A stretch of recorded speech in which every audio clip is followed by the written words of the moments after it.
سب سے پہلے تو میں جناب عمر صاحب کا مشکور ہوں کہ انہوں نے اپنی گناہگو مصروفیت سے وقت نکال کر ہمارے اس پروگرام میں شرکت کی اور ہماری حوصلہ افزائی کی۔ اس تقریب کے حوالے سے تو بہت ساری باتیں ہیں، لیکن الحمدللہ میں آج مجھے وہی خوشی اس بات کی ہوئی کہ ہمارے اسکول میں بچوں نے جو پوزیشن حاصل کی اور بچوں نے ایک اچھی پرفارمنس ادا کی، اس میں سب سے پہلے میرے خیال میں قابل ستائش اور قابل تعریف ہمارے انچارج صاحب جناب محمد عامر صاحب ہیں۔ یہ ان کی کوشش ہے، ان کی محنت ہے۔ سربراہ اگر کرنا چاہے تو سب کچھ کر سکتا ہے۔ نیچے ادارے باقی اسٹاف بڑا اگر محنت کے لحاظ سے سوچے تو الحمدللہ باقی اس کے ساتھ تعاون کرنے کو تیار ہوتے ہیں، لیکن سب سے جو بڑی بات ہمارے اس میں ہے کہ وہ ہمارے سر کی کوشش ہے اور ہمارے بچوں کی حوصلہ افزائی ہوئی، اور الحمدللہ ہمارے بچوں نے سر ایک اچھا پرفارمنس کیا۔ بہت شکریہ جناب محترم۔ میں عامر صاحب سے ایک سوال کرنا چاہوں گا کہ تعلیم کے ساتھ تربیت، بچوں کی جو تربیت ہے دوران تدریس کیا کردار ادا کر سکتی ہے؟ دوران تربیت تو ظاہر ہے ایک اہم ستون ہے، اور تعلیم مکمل ہی نہیں ہوتی جب تک تربیت نہ ہو۔ اس تعلیم کا مطلب کوئی فائدہ ہی نہیں ہے اگر تربیت نہ ہو۔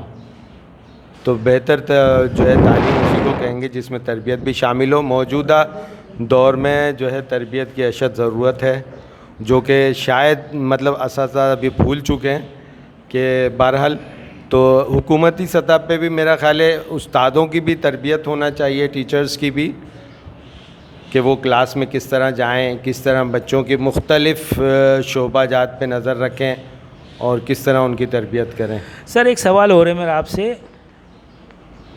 کافی جگہوں سے ایک آواز آتی ہے کہ جی ہمارا نصاب تعلیم جدید دور کے تقاضوں کے مطابق نہیں ہے۔ میں سمجھتا ہوں کہ دیکھیں نصاب میں بہتری کی گنجائش تو ہے، لیکن فی الحال جو نصاب ہمارے پاس ہے کیا ہم اس پہ توجہ دے رہے ہیں کہ بچے کچھ حاصل کر سکیں اس سے؟ استاد کی وہ کوشش تو ہوتی ہے کہ جو آبجیکٹس رکھے جاتے ہیں مضامین میں وہ اچیو کیے جائیں، لیکن ظاہر ہے وہ ایک تربیت کی کمی اور جو پلاننگ کی کمی ہوتی ہے جس کی وجہ سے یہ خلا رہ جاتی ہے۔ اور جہاں تک آپ کی بات یہ ہے کہ یہ جو جدید تقاضوں کے مطابق نہیں ہے، تو اس میں مطلب تقاضے تو یہ ہے کہ تربیت کا عنصر اس میں شامل ہونا چاہیے، پہلی بات۔ دوسرا جدید تقاضے یہ ہیں کہ دور جدید میں جو سائنسی ترقی یافتہ ممالک ہیں اس معیار پہ ہمارا نصاب نہیں ہے، اس معیار پہ آنا چاہیے۔ ظاہر ہے بتدریج آنا چاہیے کیونکہ ایک دم تو نہیں ہو سکتا۔ سر میں آخر میں ایک سوال آپ سے کرنا چاہوں گا کہ اگست سے ہمارا نیا تعلیمی سیشن شروع ہو رہا ہے سندھ کے اندر، مختصر سے کیا پیغام دینا چاہیں گے آپ؟ اگست میں انشاءاللہ تعالی جو سلسلہ ہے وہ سیاسی معاملات کو، اب وہی میں پہلی بات کہہ رہا تھا پہلے کہ مخلص اگر حکومت ہوگی تو سارے معاملات صحیح ہو جائیں گے۔ تو یہاں ابھی پہلے مجھے تو یہی اعتراض تھا کہ مارچ میں اگزام کا اعلان کرنے کے بعد پھر جو ہے اپریل سے سیشن اسٹارٹ نہیں ہوا، وقت ضائع کیا گیا بچوں کا۔